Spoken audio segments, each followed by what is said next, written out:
예, 시청자 여러분, 오늘 하루 어떻게 보내셨습니까? 오늘 아침부터 전해진 소식에 또 놀라셨을 텐데요.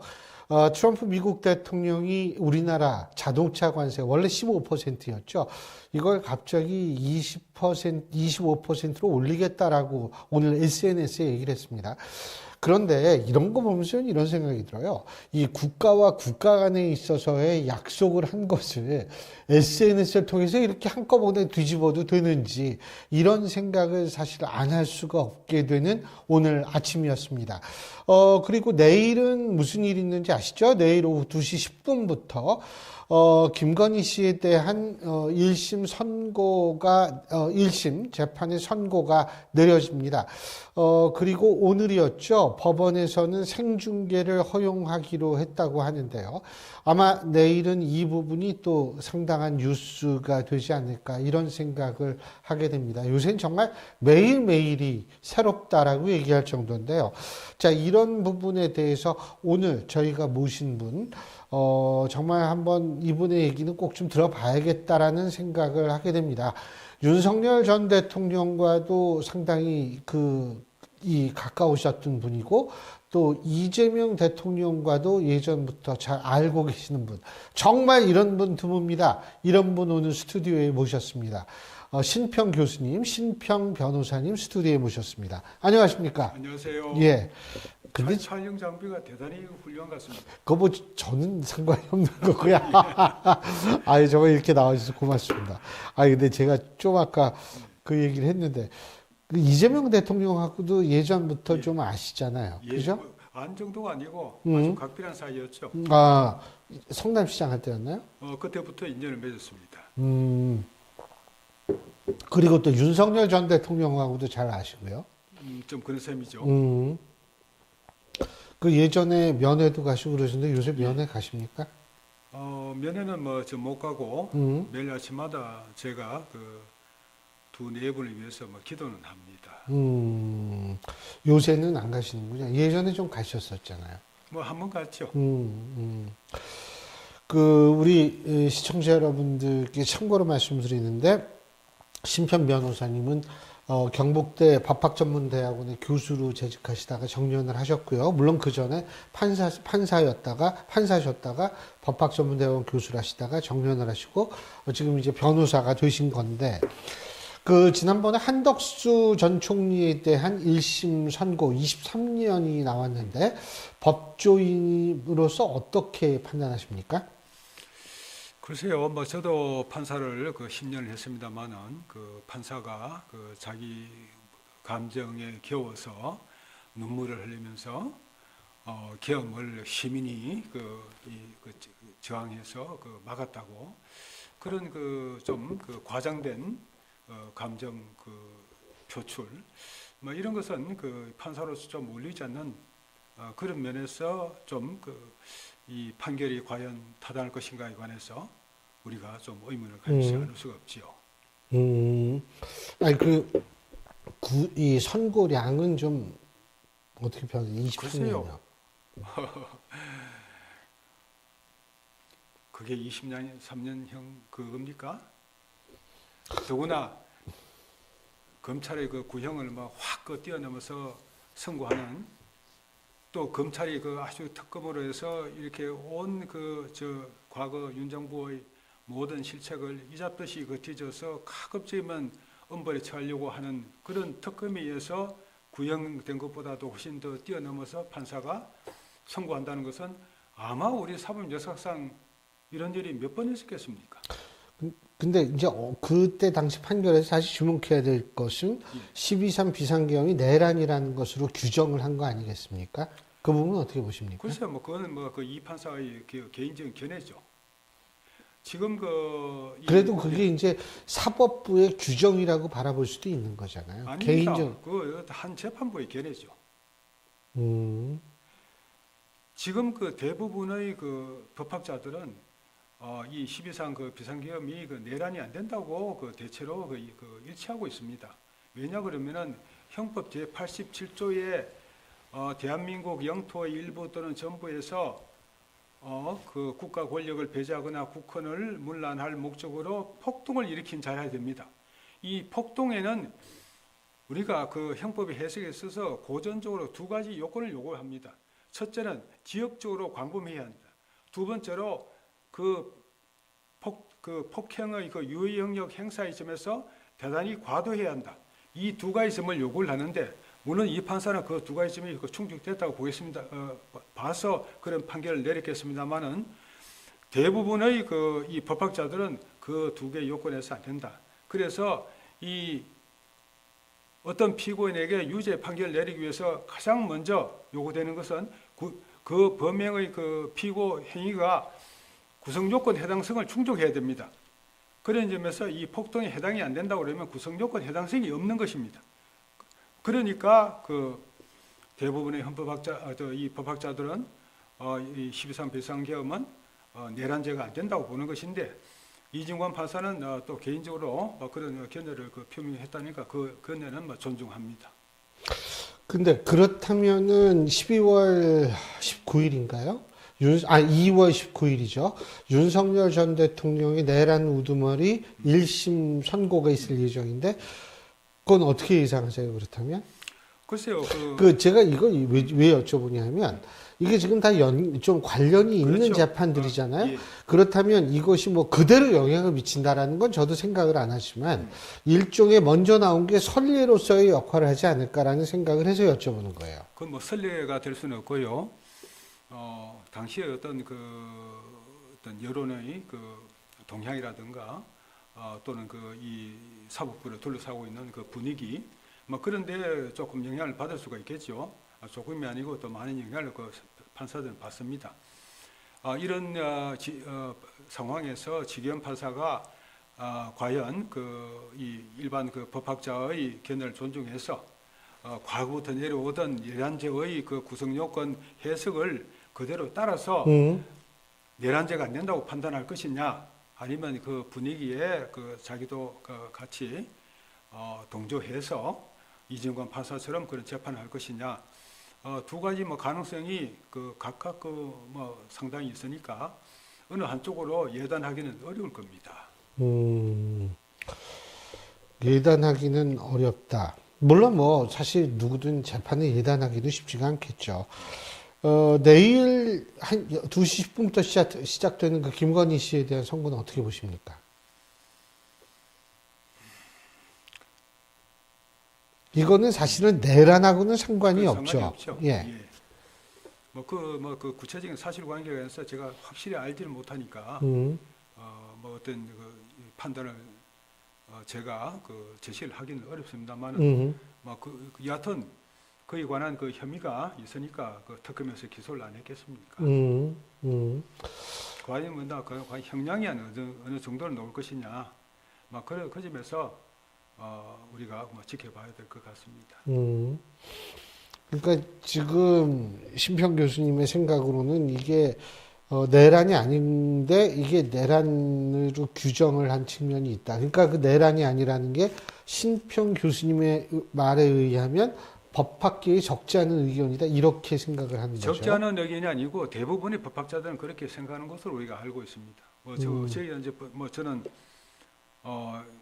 헌법 학자로서 또 여러 또 이 학자들을 지금 또 접하고 있는데 우리가 우리끼리 만나면은 그게 왜 내란이냐 하면서 코웃음을 칩니다.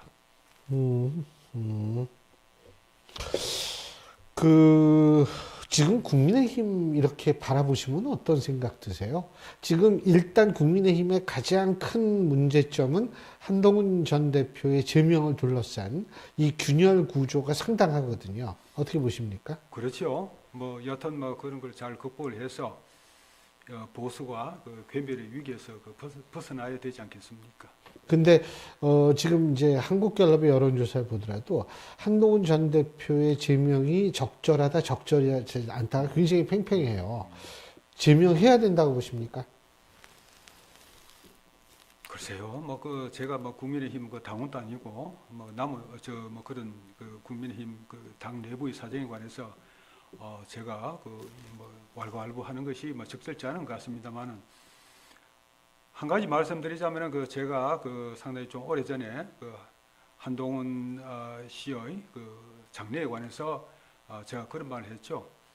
한동훈 씨는 대권 낭인이 되어서 평생 이 어둠이 깔린 벌판을 외롭게 혼자 걸어다닐 것이다. 그렇게 한번 제가 그 비유적, 상징적으로 한 표현한 일이 있습니다. 그러니까 결국 제명될 걸로 보시는 그 거군요. 제명과는 상관없이 한동훈 씨가 다시 그 대권에 도전 뭐 어떻든 그런 계기가 만들어진다 해도 대통령이 될 수 있는 가능성은 저는 없다고 봅니다. 그 제명 여부와 상관없이 대권 도전을 한다고 하더라도 이 성공하기는 좀 힘들 것이다. 그 대권 낭인으로서 뭐 그 꿈을 잃지 못하고 그 꿈을 갖고 뭐 계속 그 활동을 하겠지만은 성과는 없을 것이 아니냐. 한국적인 정치 풍토에서 이 한동훈 씨가 저지른 막 그런 뭐 저지른다 그런 말은 조금 어폐가 있죠. 어떤 그 행위에 대해서 한국민들이 이제까지 그 역사적인 여러 그 우리가 그 선례를 봐서도 우리가 알 수 있겠습니다만은 한국민들은 근본적으로 그런 행위에 대해서 용서하기는 어려운 그런 우리 국민적인 어떤 그 감성 그런 게 있는 거죠. 지금 이제 그런 얘기가 나왔으니까 이해훈 전 의원이 이제 그 기획예산처 장관 후보자로 지명됐다가 낙마하지 않았습니까? 첫째, 뭐 이재명 대통령을 잘 아신다니까 그러면 그 지명 자체에 대한 그거는 나름대로 의미가 있다고 보십니까? 이 보수 진영의 의사를 쓴다는 거? 그렇죠. 뭐 이재명 대통령은 뭐 제가 뭐 전에도 윤석열 대통령 네 분을 설득시키기 위해서 제가 이재명 그 당시 당 대표에 관해서 한마디로 말해서 이 대표는 실용주의자다. 그 사람하고 해서 열림대화를 구성하는 것이 바람직하다. 그렇게 설득을 한 일이 있습니다. 또 제가 아는 이재명 대통령은 좌도 아니고 우도 아니고 오직 이제 어떤 실용적인 관점에서 어떤 이념적인 그런 필요성을 이 극복해 오신 분으로 저는 알고 있습니다. 그래서 이해훈 전 의원을 지명한 것까지는 그건 잘한 일이다 이 말씀이시잖아요, 그죠? 잘한 것으로 예, 봐야 됩니까? 그거는 예. 근데 이제 이해훈 전 의원의 의혹은 차치하고 예. 그렇게 보수 인사를 한 것까지는 예. 그거는 잘한 건데 그런데 이해훈 전 의원이 진짜 너무나 많은 의혹에 휩싸였잖아요. 어떻게 보세요? 글쎄요, 저는 이혜원 후보 개인의 문제가 아니고 한국의 기득권층에서 갖고 있는 도덕적 결함 그것이 어떤 이혜원 후보를 통해서 상징적으로 드러난 것인데 우리가 과거에 조국 사태에서 봤고 그래서 많은 국민들이 실망을 하시고 그랬습니다만은 이거는 좌와 우에 관련된 문제가 아닙니다. 진보와 보수 어느 것이든 간에 상층부에 있는 사람들이 어떤 도덕적 어떤 타락이라든가 예. 어떤 권력 남용 그런 것은 우리가 이거 내가 어느 쪽에 속해 있던 간에 그에 대해서 비판적인 자세를 견지할 필요가 있는 거죠. 만약에 정말 우리가 조사를 해본다 그러면은 이혜원 후보를 비난할 수 있는 그분에 대해서 돌을 던질 수 있는 한국의 어떤 정치인들 중에서 과연 얼마가 그렇게 할 수 있겠냐? 저는 그런 생각을 해봅니다. 근데 이제 어쨌든 좀 국민들이 가장 좀 예민한 부분이 부동산, 입시 이런 거 아니겠어요? 그런 걸 좀 건드려가지고 이게 문제가 좀 커지지 않았나 이런 생각이 들거든요. 그러나 대부분의 그런 그걸 할 수 있는 위치에 놓인 그런 어떤 사회적 지위를 가진 사람들은 그것을 거침없이 행사에서 이득을 향유해 온 것이 한국적인 현실 아니겠습니까? 바로 그런 차원에서 그렇다면 과거에 이제 유사한 걸로 죄값을 치렀거나 이런 분들이 사실 우리가 한 사람만 있는 게 아니에요. 꽤 몇 명이 있습니다, 지금. 다시 선거에 나갈 생각하고. 그런 현상은 어떻게 보세요?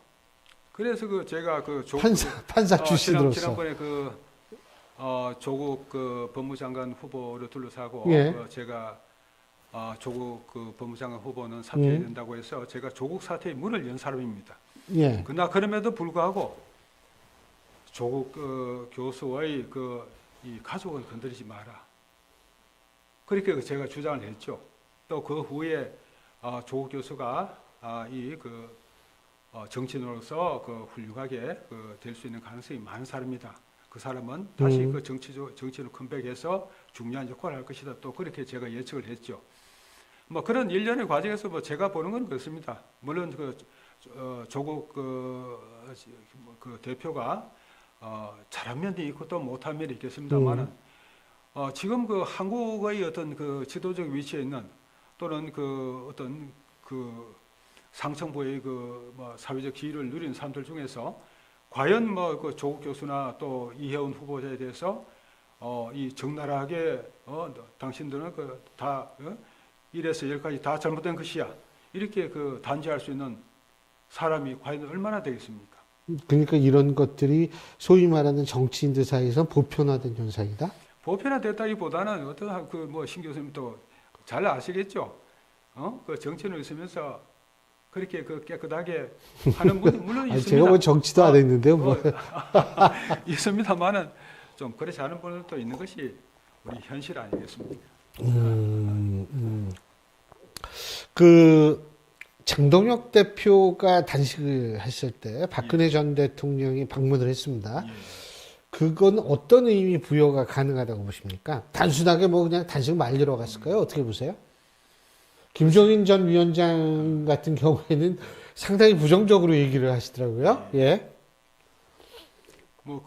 김종인 위원장 또 그런 말씀을 했는가 모르겠습니다만은 또 이인수 위원장은 출연료가 비싸다는 그런 말을 하고 했는데 다 그런 것이 우리 저희 같은 입장에서 보면은 너무 지나치다.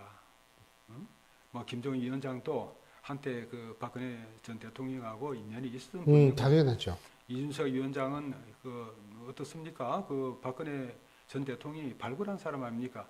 정치적 언인이죠. 그런 분에 대해서 그렇게 막말을 합니까?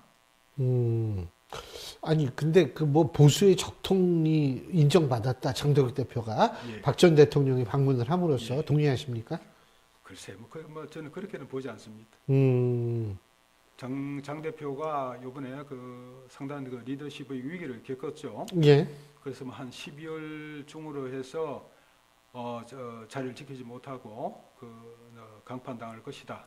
그래서 비대위 체제로 갈 것이다. 그런 루머가 팽배했습니다만 여하튼 단식을 계기로 해서 그분이 이런 리더십의 위기를 극복을 했다는 점에서는 높이 평가를 하는데 과연 새로운 이 시대를 하나의 보수의 관점에서 열어갈 수 있는 분이냐 그 점에 관해서는 아직은 의문부가 찍혀 있는 그런 상태가 아닐까 생각합니다.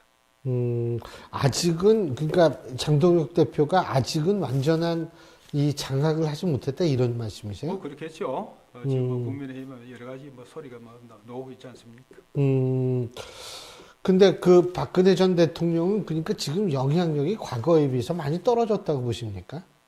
그때야 지금이야 천지 간에 좀 이렇게 지금의 무슨 정치적 영향이 크게 있겠습니까? 지금 또 하나는 뭐냐면 이 민주당 같은 경우에 조국 혁신당과 합친다. 그건 어떻게 보세요? 그는 정청래 대표하고 조국 교수, 조국 대표하고 간에 이해관계가 일치하는 거죠. 정청래 대표로 봐서는 친문 친명 계열의 반대를 무릅쓰고 어떤 차기를 자기가 확보를 하려고 지금 노심초사하는 거죠. 그리고 조국 대표의 경우에는 이 조그만 조국 혁신당 테두리에 같이 있어서는 절대 대통령을 나중에 어떤 획득을 한다는 게 어렵죠.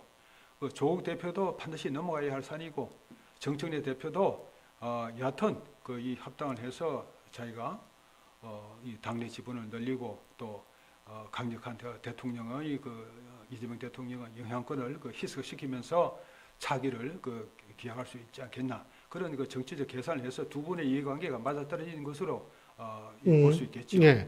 근데 이제 그게 가능할 거라고 보세요. 지금 당내에서 난리가 났더라고요. 사실 물론 뭐 이재명 대통령은 당무를 개입할 수가 없기 때문에 지금 뭐 구체적으로 어떻게 할 수는 없겠습니다만 그 제가 만약 이재명 대통령이라면 그거 좀 보기가 좀 썩 아름답게 생각하지는 않을 것 같아요. 그렇죠. 뭐 그 대통령 자리는 뭐 윤석열 전 대통령도 마찬가지였고 이재명 대통령도 뭐 우리가 비슷하게 그 어떤 그 고통과 시련의 그런 과정을 거쳐야 되는 거 아니겠습니까? 더구나 그 당내에서 대통령이 내가 그 살아 있는데 당내에서 저렇게 불협화음이 나고 또 윤석열 대통령 경우는 그 한동훈 뭐 비대위원장 또 당대표하면서 얼마나 괴롭혔습니까? 뭐 그만큼 아니더라도 정청래 대표가 저렇게 자기 지분을 증가시키기 위해서 저렇게 무리수를 자꾸 뜨는구나 하면서 하는 걸 보시는 마음이 편치는 않겠죠. 근데 뭐 어쨌든 제가 이렇게 볼 때는 좀 이게 그래서 당내 반발이 좀 심해서 쉽지는 않을 것이다 이런 예상들을 많이 하더라고요. 많이 하는데 어떻게 보세요? 이런 상황, 양당이 좀 복잡한 상황은 많은데 장동혁 대표 체제가 결국 이제 지방선거까지 가는 거 아닌가라는 예상이 많이 하는데 지방선거 승산이 있다고 보세요, 야당이?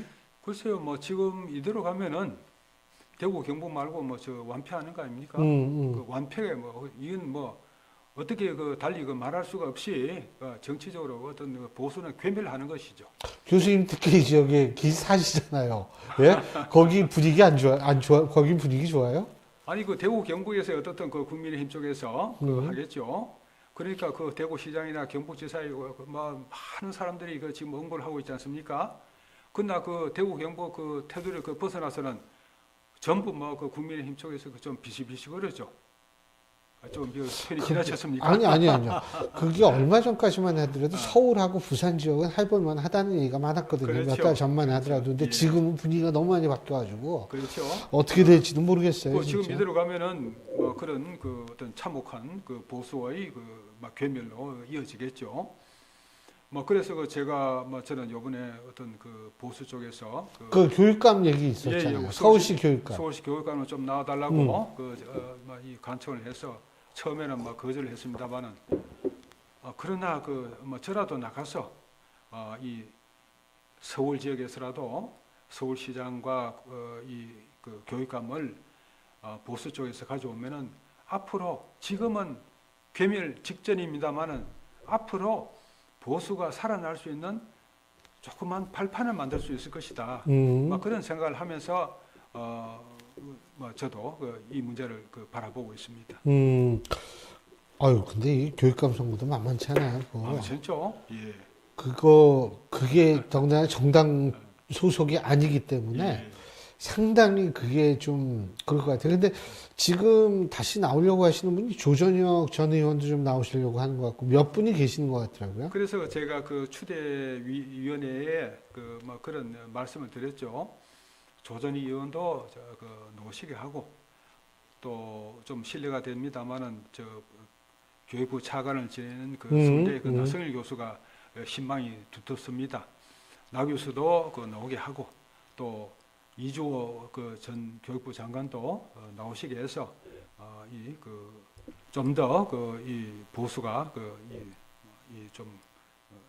그래서 후보 단일화하자. 튼튼하게 한 다음에 후보를 내면은 가능성이 좀 있지 않겠냐. 그렇게 제가 주장을 하면서 가능하면은 이 보수 쪽에서 제한을 두지 말고 많은 분들을 보수해서 경선을 시키게 하는 게 맞다. 그렇게 제가 제안을 하고 있습니다. 근데 이제 우리가 지방선거 하면 보통 줄투표한다 그러거든요. 줄투표가 뭐냐면 사실 저도 정착한 지가 40년이 넘었습니다만 제가 사는 구의 구의원 이름 몰라요, 저희 구 출신의 서울시 의원 이름도 모릅니다. 예? 구청장 이름도 잘 몰라요. 잘 기억이 안 나요. 그러니까 이건 뭐냐면 시장을 누굴 선택하느냐 그러면 어차피 모르는 사람들이니까 그냥 쭉 찍는다 그래서 줄투표라 그러는 거거든요. 근데 사실은 교육감 선거도 사실 그럴 위험성이 있거든요. 교감 선거에서는 이제 그 후보자의 명단을 그 쭉쭉 이렇게 순서를 이렇게 자꾸 바꿔버립니다. 네, 지역에 네. 따라서. 그러니까 뭐 그런 염려는 그 과거에 비해서는 좀 많이 줄어들었죠. 그러나 그 교육감에 관해서 이 일반 시민들 갖는 그 인식은 예. 조금 그좀 냉담하죠. 음. 잘 알고 아니, 있습니다. 냉담하지는 않고 어, 관심이 없다는 그 표현이 관심이 맞습니다. 없죠. 예. 예, 예. 아, 그래서 좀 그런 게 있는데, 뭐, 어쨌든 그렇게 결심을 하셨으면 앞으로 진짜 좀 좋은 성과가 있기를 기대해 보겠습니다. 아니 뭐 저는 뭐 그 제가 그 꼭 후보로 뭐 되고 싶다는 그런 뜻이 아니고 여하튼 이번에 그 보수가 완전 개밀돼서는 이 한국의 그 어떤 그 전체적인 이 그 나라의 그 위상에 비춰봐서 그것은 좀 불행한 일이다. 보수와 진보가 균형을 맞춰야 되거든요.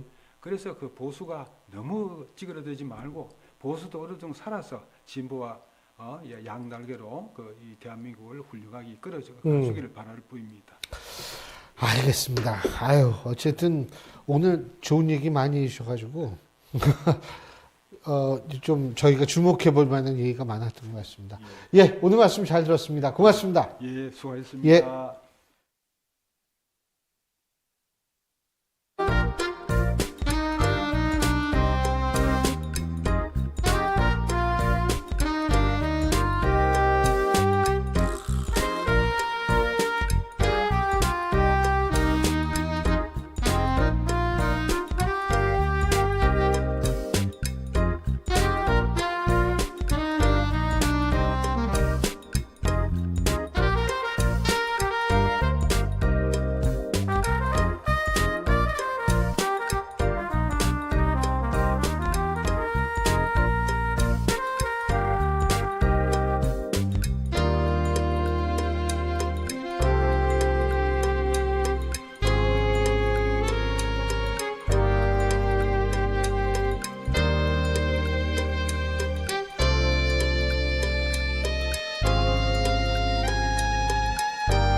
예.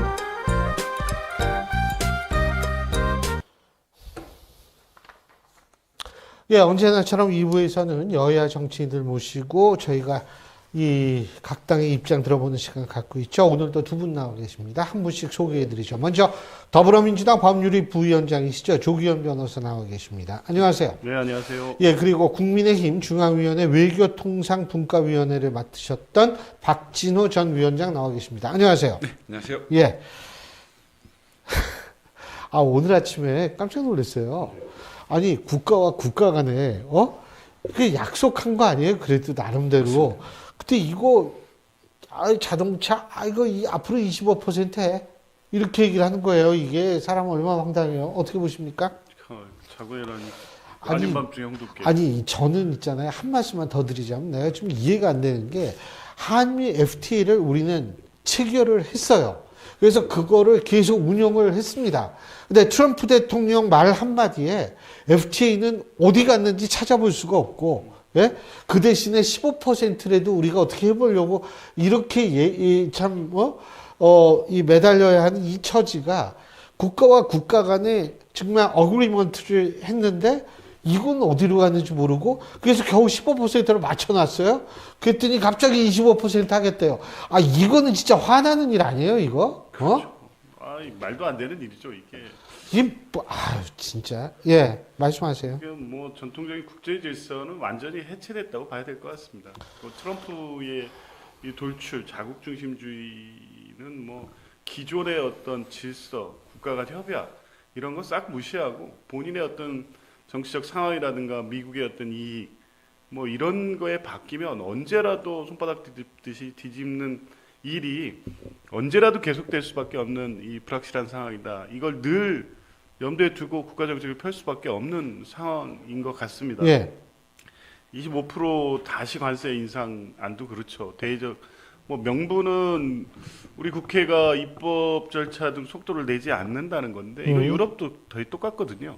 그러니까 그리고 당시 10월달에 최종 합의된 팩트시트 양해각서에 의하면 입법은 발의 요건으로 해서 관세를 인하했고 그 이후에 추진 일정은 그 우리나라 한국 입법 사정이나 이런 걸 그냥 네. 하도록 되어 있는 거예요. 그걸 명분으로 해서 다시 인상한다 이런 것은 팩트시트 양해각서 어디에도 없는 이 내용인데 갑자기 이렇게 선언하니까 황당하기 짝이 없는데 근데 실제 동기가 어떤 건지를 지금 정부는 파악하기 위해서 동분서주하는 것 같습니다. 김정관 장관이 캐나다에 있다가 지금 미국으로 또 넘어가고 여한구 통상교섭본부장도 또 USTR 대표를 만나서 왜 이런 일이 발생했는지 일단 확인하는 게 중요할 것 같고요. 뭐 이런 불안정성은 늘 있을 수밖에 없다는 걸 전제하는 상황이 계속될 수밖에 없을 것 같습니다. 어떻게 보십니까? 우선 뭐 트럼프 행정부 출범과 함께 트럼프 행정부 그 기간 동안에 뭐 우리나라뿐만 아니라 국제 사회가 겪어야 될 어떻게 보면 미국 대외 정책의 불확실성 또는 네. 불완전성이라는 부분에 대해서는 이미 그 충분히 예견되었다고 생각합니다. 지금 트럼프 미국 대통령이 이제 그 SNS를 통해서 마치 우리나라에 이렇게 관세를 다시 인상하겠다고 통보하는 것에 대해서 뭐 제가 좀 과거에 이제 그 국회에 있었을 때 경험을 봤을 때 좀 전에 이제 그 한미 FTA 관련해서 이제 말씀하셨는데요. 그때 당시에도 보면은 뭐 그 여야 간에 그 한미 FTA가 과연 국익을 그 도움이 될 것이냐 말 것이냐 논란이 많았습니다. 많았죠. 그렇지만 많았죠. 그때는 분명히 다른 게 있었습니다. 어쨌든 간에 여야 간에 충분한 여러 이견은 있었지만 어쨌든 국회가 여야가 초당적으로 이제 활동을 했다는 것이고 또 그러한 그 활동을 하는 데 있어서는 어쨌든 이제 청와대에서 충분히 서포트를 했고 또 여야가 그렇게 충분히 활동을 함으로써 미국에 있는 또 이제 여야와 함께 활동을 하면서 이제 그때 당시 이제 미국 행정부에 대한 견제력도 이제 발휘할 수 있었는데요. 이번에 이제 미국과의 관세 협상을 과정을 이제 쭉 봤을 때 뭐 다른 나라의 경우를 뭐 굳이 사례를 들 필요 없이 우리나라의 사실상 대미 의원 외교 활동이라는 것이 저는 전혀 찾아볼 수가 없습니다. 지금 상황도 마찬가지고요. 근데 저는 지금 이런 상황에서 물론 이제 그 트럼프 대통령의 진위가 무엇인지 또 뭐 최근에 이제 뭐 오늘 오후에 이제 보도를 보니까 트럼프 대통령이 이러한 사실을 이제 알려온 게 이게 처음이 아니다. 뭐 13일인가 그때쯤에 이제 우리 그 주한 미국 대사 대의를 통해서 이미 서한을 통해서 충분히 알려왔다. 근데 이제 그 내용에 대해서 이제 충분히 이제 공개가 되고 있지 않은 상황에서 이제 판단하는 것은 좀 약간 뭐 섣부른 판단이 될 수 있겠지만 만약에 그 서한 자체에 충분한 그 메시지가 들어있었다라고 하면은 과연 뭐 근 15일 가량 과연 우리 정부는 무엇을 했는지 그 부분에 대해서는 또 명확하게 좀 바뀔 필요가 있고요. 지금이라도 좀 더 우리 그 여야가 이 초당적으로 국익을 지키겠다라는 그것은 뭐 여든 야든 차이가 없다라고 생각합니다. 이 부분에 있어서는 대미 의원 외교 활동이라든지 이런 방법까지도 좀 총동원해 볼 필요가 있고 정부만 믿고서 기다리기에는 저는 충분히 한계가 있다라고 생각합니다. 근데 그게 15일 동안 정부가 뭐를 했던 안 했던 간에 우리나라 정부랑 미국 정부랑 그 오랜 시간 동안 협상을 해서 15%로 만든 거고 15%를 위해서 수천억 불을 투자를 하기로 한 거 아닙니까? 그죠? 맞습니다. 수천억 불 투자하기로 하고 15%를 했는데 이거를 15일 전에 했던 지금 얘기 그걸 뒤집는다는 사실 자체가 문제죠. 뭐 사실 자체는 이제 뭐 지금 말씀하신 것처럼 심각한 문제이고 말도 안 되지만 말도 안 그렇다고 되는 해서 거예요, 우리가 이게. 그렇게 한탄해봤자 아무런 소용이 없다는 거죠. 진짜 네. 아니 저 이런 경우를 처음 보고 처음 경험해요. 저는 진짜 국가와 국가 간에 있어 아니 이게 지금 이게요. 지금 경제 문제도 이렇지만 사실은 이게 안보 문제로 이게 적용이 되면 사실 굉장히 심각하거든요. 한미 동맹이 여태까지 쭉 이어져 내려왔는데 뭐 갑자기 미안한데 우리가 좀 바빠가지고 이럴 수가 있게 되는 그러니까 이게 도대체 예를 들면 나토도 지금 마찬가지예요. 그러니까 이게 집단 안보 체제가 흔들릴 수밖에 없으면 당연히 동맹이 흔들립니다. 저는 그 다카이치 총리가 대만 문제 얘기를 잘못해가지고 중국한테 곤혹을 치르는데 미국이 미일 동맹에 입각한다면 미국이 거기에서 어떤 식으로도 좀 얘기를 해줘야 되는데 오히려 반대 식으로 해서 가만히 있었잖아요. 그러니까요. 응? 야, 이게 지금 이게 뭐가 어떻게 될지 모르겠어요, 지금. 그러니까 예측할 수 없는 상황을 계속 만들고 있어서요. 그러니까 근데 일단 다행인 거는 이 트럼프의 이 럭비용 같은 이 관세 무기화에도 불구하고 오늘 코스피는 종가 사상 최초 5,000P였어요. 글쎄, 그게 다행인 건지 좀 그것도 무서워요. 적어도 근데 이 저는 뭐 이 코스피가 이렇게 올라가는 것도 사실상 어떤 특정 분야, 특정 기업이 사실상 이것을 지금 다 이끌고 있는데 이것조차도 어떻게 보면은 트럼프 대통령이 어떤 식으로든 뭐 메시지를 내면은 이것도 만약에 혹시라도 출렁하게 된다라고 하면은 진짜 우리나라 대한민국 경제 전반을 흔들 수 있는 상당한 악재가 될 수 있다고 생각합니다. 그러니까 이게 뭐 이 코스피가 크게 영향을 받지 않았다는 것은 트럼프 이 발표에도 불구하고 25% 인상이 금방 현실화되거나 실제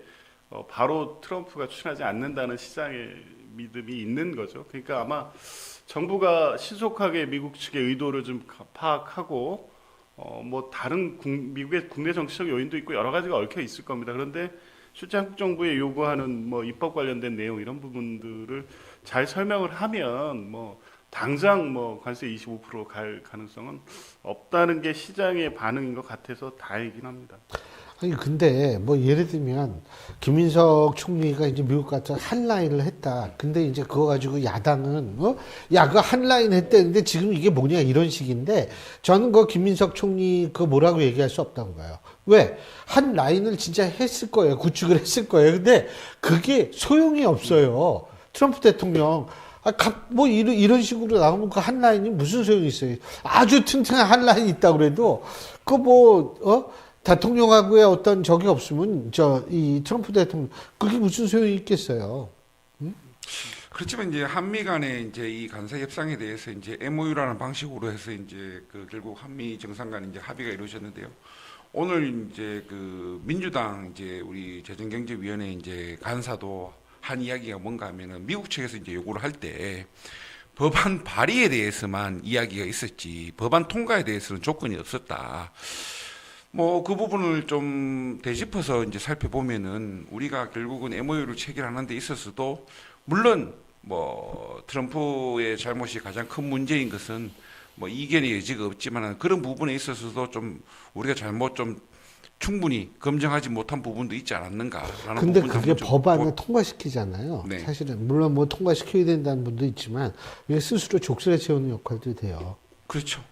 그러면은 이게 예를 들면은 이게 나중에 트럼프가 영원히 대통령 할 수, 모르죠. 또 이분도 한 번 더 하고 싶어 하는 것 같아가지고 어떻게 될지 모르지만 그렇게 되면 만약 정권이 바뀌거나 이러면 사실은 그 족쇄를 어떻게 풀 것인가에 대한 고민도 일단은 해야 되거든요. 저는 그런 의미도 있다고 보거든요. 사실은. 그렇죠. 그런 의미에서 이제 어떻게 보면 이제 국민의힘은 사실상 이 그 한미 간의 이제 관세 협상에 대해서 특별법 제정으로 해결할 것이 아니라 비준 동의의 대상이다. 물론 이제 그 비준 동의라는 것은 사실상 뭐 더 잘 아시겠지만 헌법적 절차인 것이고 특별법을 제정하는 것은 이제 그 입법적 이제 절차인 것인데 뭐 어차피 국회에서 논의되는 바는 큰 차이가 없다라고 하지만 그렇지만 이제 비준 동의라는 것은 분명히 일단은 이 저들이 이제 한미 FTA 관련해서 이제 비준 동의를 할 때도 마찬가지지만 관련된 부수 법안에 대한 통과는 당연히 필요하지만은 과연 미국과 어떻게 협상이 되었으며 그거에 대한 기대 효과가 어떻게 검증할 수 있으며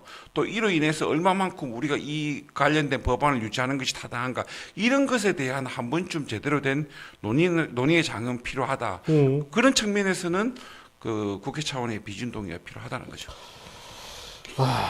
근데 이번에 팩트시트하고 양해각서는요. 어쨌든 법률상 국회 비준이 필요한 조약 아닙니다. 그리고 적극적으로 그렇게 해석한다고 하더라도 지금 교수님 말씀대로 이거 그러니까 우리의 목표는 하나예요. 족쇄를 채우게 되는 그렇죠. 일, 그것만은 피해야 돼요. 뭐가 됐든 간에. 비준해버리면 이게 법률적 효력을 발생시키기 때문에 포괄적으로 합의된 내용에 대해서 모든 이 집행행위를 강제하게 돼 있어요. 그러면 저 미국 입장에서 보기엔 국회 법으로 해놓고 왜 안 하냐고 들어오거든요. 근데 특별법 같은 경우에는 어차피 3,500억 불이 투자하기로 협약이 돼 있기 때문에 그것을 원활하게 하기 위한 국내 법장치여서 얼마든지 이 조절이 가능하거든요. 그래서 이번에 특별법도 사실은 막 서두르지 않은 것도 이게 통과가 돼버리면 미국이 구체적 요구가 들어오면 투자협의회 구성해서 어디에다 돈 얼마 넣어 이 요구가 들어올 거란 말이에요. 근데 올해 재정 여건상 그게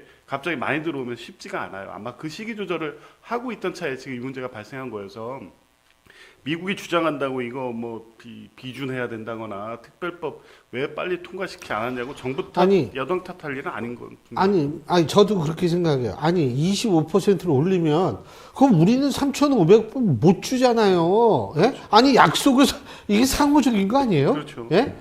아니 이게 난 도대체 오늘 이거 보면서 아니 아무리 그래도 그렇지 최소한의 이 룰은 그 최소한 룰이 없어요.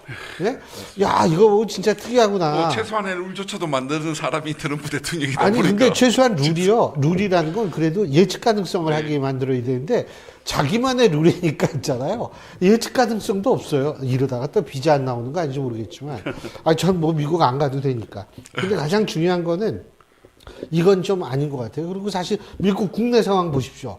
또 죽었잖아요. 그렇죠. 예? 미네소타주 그 간호사가 또 죽었잖아요. 지금 미국 총기협회에서조차도 들고 일어나고 있어요. 그게 트럼프 대통령의 가장 중요한 지지기반 중에 하나거든요. 이거 보면 이게 도대체 그러니까 미국 보수들이 다 들고 일어나는 거예요 지금. 총기협회가 마지막인데 거기에서도 들고 일어나는 거 보면 그런데 진짜 좀 그런데 그리고 전 이건 정말 반갑게 들었어요. 원전 2기를 2기를 계획대로 추진하기로 했다. 예. 이재명 대통령이 그러니까 청와대하고 이제 우리 정부가 전 이거는 아주 바람직한 것 같아요. 어떻게 보세요? 뭐 저는 매우 당연한 결정이라고 생각을 합니다. 왜냐하면은 뭐 지금 우리 정부에서 주력하고 있는 사실상 AI 첨단 그 반도체와 같은 첨단 산업을 그 지속 가능한 발전을 위한 이제 그 기반을 구축하기 위해서는 안정적 그 전력 공급이 기본적으로 이제 필요한 거기 때문에 예. 사실상 뭐 탈원전을 통해서 신재생 에너지를 통해서 그만큼 필요한 전력을 공급한다는 건 사실상 불가능하거든요. 그 유럽의 경우 이제 대표적인 탈원전을 이제 주창한 국가가 독일입니다. 근데 사실상 이제 독일 총리도 이 탈원전을 그 주장했다는 것이 전략적 가장 실수라는 잘못한 거, 잘못된 전략 인정을 했습니다. 해야죠. 그래서 예. 이 부분에 대해서는 뭐 그 현 정부도 충분히 그 부분에 대해서는 정책적으로 본인들이 어떻든 간에 뭐 정치적 이유였든 뭐 어떻든 이유든 간에 그 부분에 대해서는 뭐 과거에 그 전략적 실수가 있었다라는 부분을 인정할 필요가 있고 그리고 이제 뭐 원전을 건설한다는 게 뭐 당장 뭐 오늘 결정한다고 해서 내년에 뭐 착공이 가능하고 지금 아무리 서둘러 봤자 2030년 초중반이 돼야지 이제 건설이 되는데요.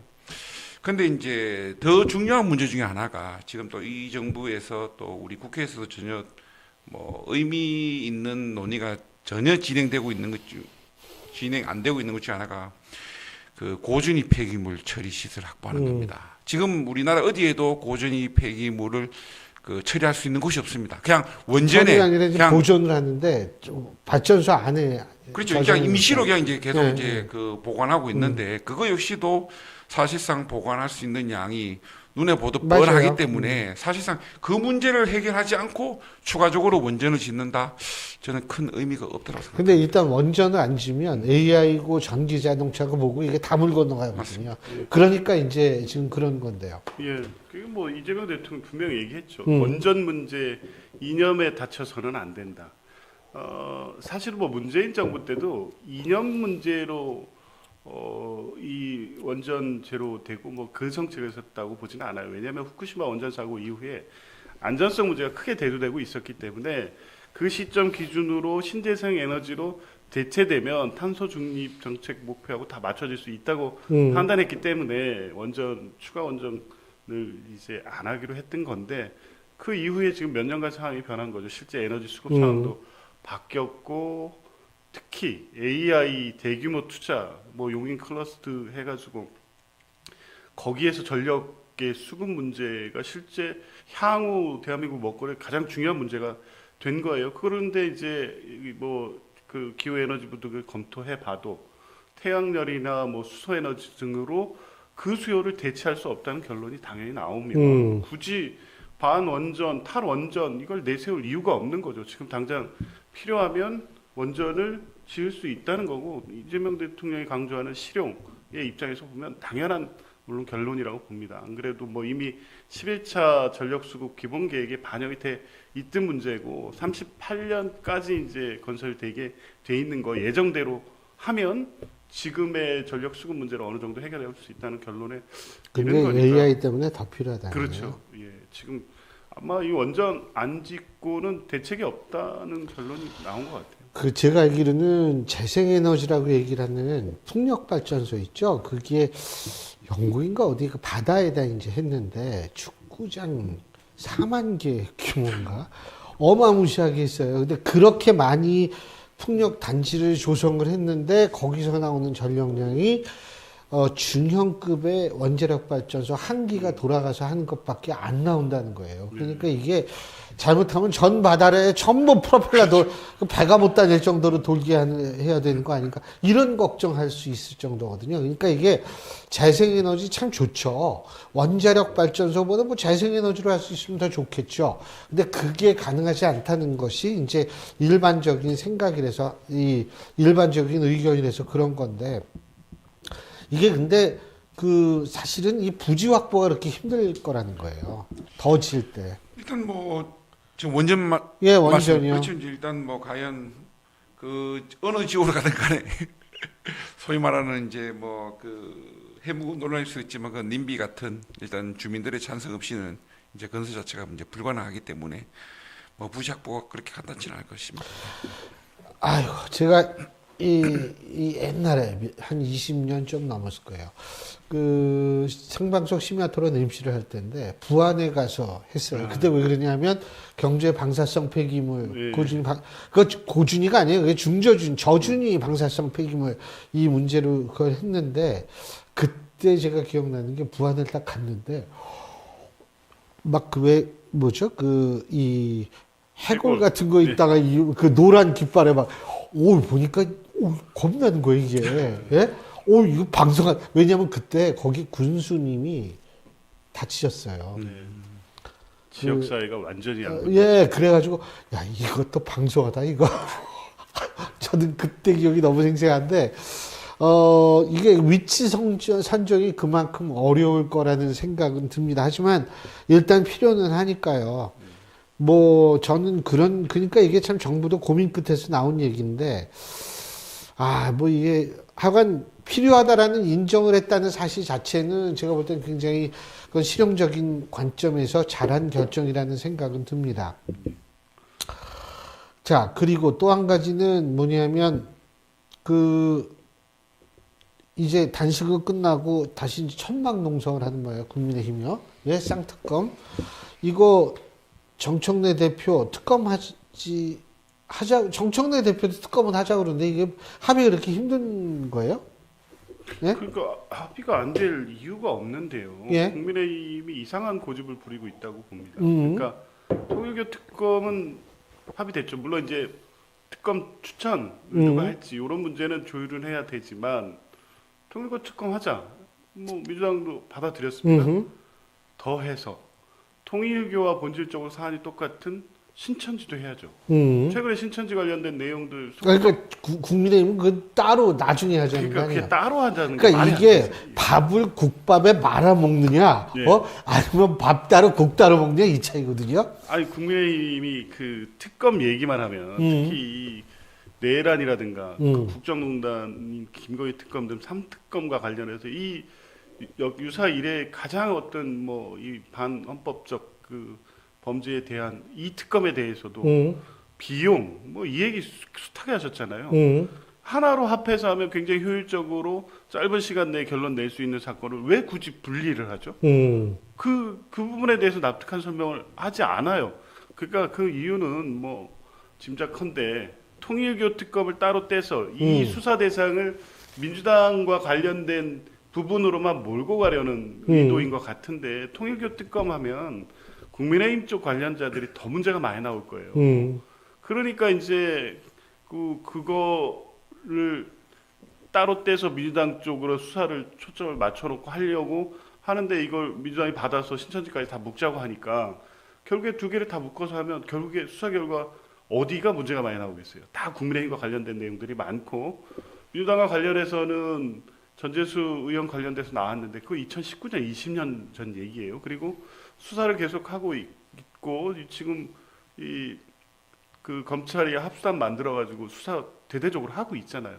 별 나올 게 없을 거예요 아마. 이제 그러니까 실질적으로 수사를 했을 때 과연 누가 더 타격을 입을 것인가의 정치적 계산기를 두드려 보면 사실 답은 나와 있죠. 그러니까 주장은 하고 있지만 실제 할 의지가 없다. 그렇게 봅니다.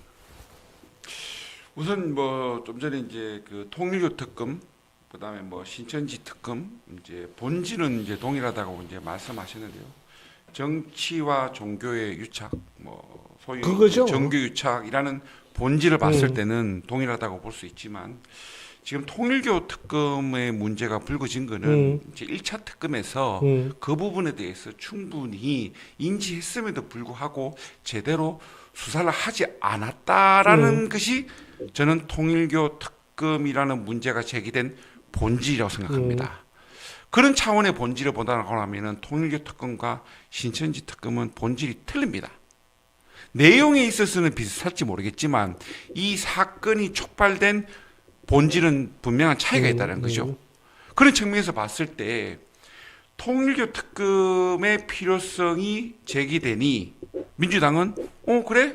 그럼 이참에 사안이 비슷한 신천지 특검도 같이 하자는 게 이제 민주당의 주장이고 국민의힘의 주장은 사안은 비슷할 수 있겠지만 발단은 다르기 때문에 통일교 특검에 대해서도 하고 신천지 특검에서도 하고 그게 무슨 차이가 있을까 저는 싶습니다. 그러면 차라리 통일교 신천지 특검을 받고 네. 따로 하면 민중기 특검을 특검하자는 얘기 아닙니까? 간단히 얘기한다면. 그렇죠. 그죠? 근데 그 부분에 대해서는 사실상 뭐 민주당이 뭐 받아들일 이유가 있겠습니까? 아니, 그 아예 정당하게 이름을 대해서는. 그렇게 지으면 네.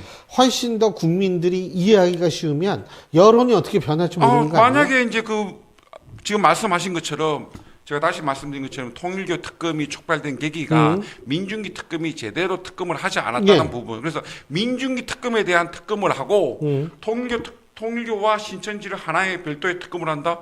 충분히 정치적으로 수용 가능하다고 생각합니다. 어떻게 보세요? 저는 이 본질은 정교 유착이고요. 그 예. 부분 때문에 수사해야 되는 거 아니에요? 헌법상 금지되어 있는 이 정교 분리 원칙을 위배해서 이 통일교 신천지 두 교단이 이 특정 정당과 유착해서 네. 정권을 만들고 본인들의 이해관계를 관철하려고 했던 것, 이 부분이 수사 대상이 되죠. 이건 반헌법적인 거고 법률 위반이고 거기에 금품 거래가 있었다는 게 다 확인되고 있으면 이게 수사 대상이 돼야 돼요. 적어도 특검을 하려면. 지금 말씀하신 이 민중기 특검의 수사 무마, 이거는 사실은 판단의 문제예요. 이걸 일부러 그게 뭐 민주당 의원 이름이 나와서 덮었다? 국민의힘 의원도 나왔잖아요. 뭐 민주당 때문에 덮은 게 아니잖아요. 그건 민중기 특검이 김건희 특검법에 의해서 수사 대상이 되는 사건이 1호부터 16호까지 있고 김건희 특검이고 명태균 관련된 내용들을 핵심으로 하고 있기 때문에 어떤 걸 수사할지 수사 대상이 다 정해져 있어요. 13호까지는 구체적 사건들, 예를 들면 도이치모터스, 뭐 이 서울 양평 고속도로 쭉 13호까지 있고 뭐 그다음에 관련 사건, 뭐 수사 방해 사건 이렇게 16호까지 있는데 이건 수사하는 과정에서 그냥 통일교 관련됐는데 김건희나 명태균과 직접 관련이 없는 한참 전에 얘기가 인지가 된 거예요. 그럼 이런 사건은 일단 따로 분류해 놓고 나중에 이첩할 때 수사기록 따로 해서 이첩하는 게 맞다고 그냥 판단을 한 거예요. 덮은 게 아니라고요.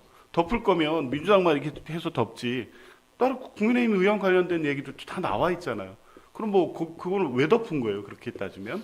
그러면 이걸 이게 왜 수사 대상이 돼야 되는지, 수사 대상에서 뭘 밝힐 수 있죠? 왜 그렇게 판단했느냐 이것 따질 건가요? 저는 이걸 특검의 대상으로 삼다는 건 납득하기가 어렵습니다.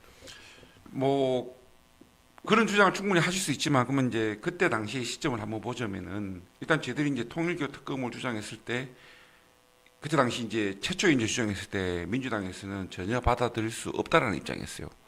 그런데 갑자기 어느 날 받아들이겠다고 바뀌었어요. 그 부분에 대한 설명부터 저는 먼저 있어야 된다고 생각합니다. 왜냐하면 지금 하시는 말씀이 왜 그러면은 민주당에서 통일교 특검에 대해서는 최초에 마치 전혀 가당치도 않은 주장이라고 판단하다가 어느 날 갑자기 무슨 일이 있어서 갑자기 통일교 특검을 받겠다라고 전향적으로 입장을 바꿨는지에 대한 설명이 돼야지 저는 지금 좀 전에 말씀하신 주장이 일리가 있다고 생각합니다. 자, 할 얘기가 좀 있어가지고, 지금 민주당 같은 경우에 그 합당이 뭐 어떻게 될 것 같아요? 말들이 많고, 반발도 많고 그러더라고요. 조국 혁신당하고 민주당 합당하는 거. 그 조국 혁신당도 이제 예의가 달라지기 시작했어요. 어떻게 보십니까? 합당 과정이 뭐 교수님 잘 아시겠지만 뭐 순탄한 적이 있습니다. 아니, 물론 그렇죠. 예, 거기엔 다 이해관계도 있는 것이고. 그 국회의원 12분이 전부 비례대표인데, 그 사람들도 다 꿈이 뭐냐면 지역구 하나씩 가져가는 거 아니에요. 그것도 있고. 근데 민주당 내에 또 비례대표 의원들이 많은데, 그것도 있고 조국 혁신당의 이름으로 이번 6월 지방선거에 출마하려고 준비해 왔죠. 그렇죠. 이 사람들 어떻게 할지 조국 혁신당 고민될 수밖에 없는데 합당 과정에서 이렇게 지분 요구하기 시작하면 이거 사실 다 안 나오잖아요. 그러니까 수행기구 이제 협의를 시작하면 잘 조절될 수 있을 거라고 봅니다. 이제 뭐 사실 냉정하게 근데 얘기해서 3월 전까지는 한다는 거 아니에요? 그렇죠. 그래야지 지방선거에 네. 차질이 안 생기니까. 근데 냉정하게 얘기해서 지금 조국 혁신당에 계신 분들 물론 새롭게 정치를 시작하는 뭐 신진 이 신인들도 있지만 다 보면 이제 직간접적으로 과거 민주당 정치와 관련됐거나 했거나 이런 분들 많아요. 대부분. 그러니까 다시 돌아와서 이 경선 룰만 공정하게 만들면 지분으로 어디를 보장해줘라 이런 협의는 국민들 보시기에 이거 어떻게 보겠어요. 공정한 경선을 통해서 경쟁력이 있으면 살아남는 구조를 협의해서 만들면 되는 거지. 아마 지금 일단 반발하는 서항진 원내대표 얘기도 조국 혁신당 뭐 의석 비율에 맞게 얼마만큼 지분내나 저는 이런 얘기는 아닐 거라고 봐요. 당장 이제 흡수 합당처럼 얘기를 하니 나름대로 조국 혁신당이 지켜온 정체성과 당의 어떤 뭐 그 DNA 이런 것들이 살아남는 합당이 돼야 되는데 민주당 안으로 아무것도 없이 그냥 쑥 들어가 버리는 형식으로 간다고 하면 곤란하다 이런 원론적인 입장이라고 보고요. 아마 양당 간의 협의는 뭐 잘 정리될 거고 이제 민주당 내 문제도 정청래 대표가 갑작스럽게 지금 해서 당이 되게 혼란스럽긴 한데 그것도 1인 1표제와 마찬가지로 합당 자체에 반대하는 여론은 아니기 때문에 그분도 이제 정청래 대표가 이제 이 부분 갈등을 어떻게 잘 수습해가면서 조국 혁신당과의 협의를 잘 이뤄내느냐 문제만 남아있지 저는 뭐 충분히 3월 안에 가능할 거라고 봅니다. 이쪽은 합당한다고 그러는데 그쪽은 막 지금 난리가 났어요. 국민의힘. 미안합니다. 한동훈 전 대표 어떻게 될 것 같아요? 뭐 일단 지난번 이제 그 장동혁 이제 대표가 참석한 이제 최고위에서 이제 뭐 정치적 좀 유예 뭐 나름대로의 그런 그 대책을 이제 그 제시했고 이제 그 한동훈 전 대표는 이제 그에 따르지 않았죠. 왜냐하면 이제 재심의를 이제 요청하지 않았기 때문에 그러면 이제 사실상 이제 절차적으로 이제 남은 것은 최고위의 이제 결정만 지금 남은 상황입니다.